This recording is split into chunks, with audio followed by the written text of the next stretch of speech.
General Manager ng MMDA. Ayan. Ang detalye naman ng report, RH52, Edniel Parosa. Edniel.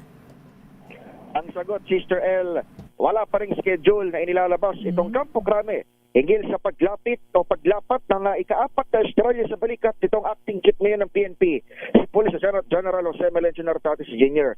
Paliwanag ni PNP spokesman, Police Brigadier General Randolph Tonio, nakabatay pa rin ito sa schedule ng availability ni Pangulong Bongbong Marcos.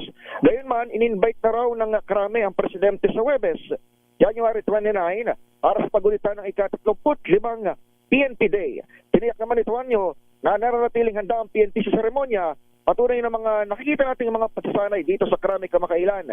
Nilinaw din ng PNP na inaasahan sa Malacanang na gagawin itong banning of Franklin Nartates para maging full-fledged police general bago siya bigyan ng arrival honors dito sa PNP headquarters bilang simbolo ng opisyal niya, assumption. Nito nakaraang linggo, ibinalita nga ng PNP na aprobado ng optional retirement ng dating PNP chief at ngayon General Manager ng MMDA, si former General Nicolas Torre III. Pero itinanggihan ng opisyal at sinabing wala pa siyang pinipirmahan. Pumagit na ang palasyo last week at sinabing naayos na ang gusok. Habang sinabi naman ni Interior Secretary John Vic Remulla na inimitahan niya rin si Torre sa seremonya ni Nartates upang magsilbi o ipakitang turnover at pagpapakita na rin ng pagkakaisa ng isang police force. Ako naman si Edniel Parosa, nag-uulat para sa